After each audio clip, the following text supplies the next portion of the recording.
Well, after a soggy day across the state line, we are looking at the rain heading out. We'll be high and dry for several days in a row. May only see one slight chance for rain in the extended forecast. After that, it's mainly just lots of sunshine moving forward. As you can see, exact track radar pretty clear as of this point. Should remain that way going into tomorrow morning. Rain totals varying depending on if you manage to get some of those downpours across your backyard. Anywhere from about a half an inch of rainfall to some spots, at least radar estimates, over 3 inches of rain. And that did bring some concerns of flash flooding. Thankfully, no warnings this afternoon, and we'll no longer see any kind of risks for flash flooding moving forward into the rest of the night now that the rain has cleared out and some of that water has started to recede. On top of that, it's the coolest day that we've had in about 3 months. In fact, we haven't had a day in the 60s in August since 2020. So it's been a couple years since we've had those temperatures this cool for this summer month. Moving forward, we don't have to worry about the 60s any longer. We're warming up the next few days.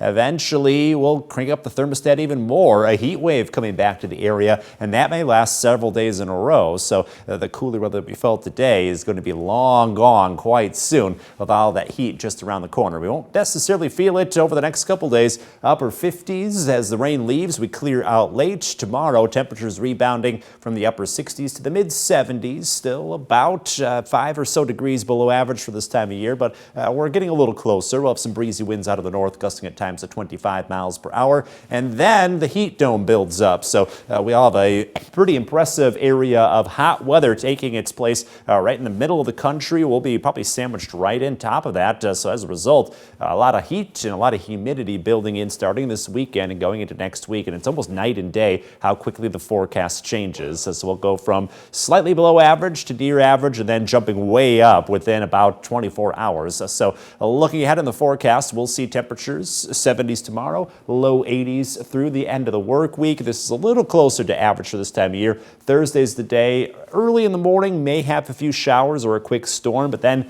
majority of Thursday will end up being sunny. So we likely see 4 sun-filled days in a row with temperatures back to average, and then we spike quickly into the 90s. That starts this weekend and lasts into early next week, and your most accurate 10-day forecast might see 5 days in a row in the 90s. So conditions are going to be quite hot quite soon with a lot of humidity right at the end of the week. Definitely was not that case today. 68 for the high temperature. We were 2 degrees off, so as a result, cash total at 416, and we'll keep building it throughout the rest of the week.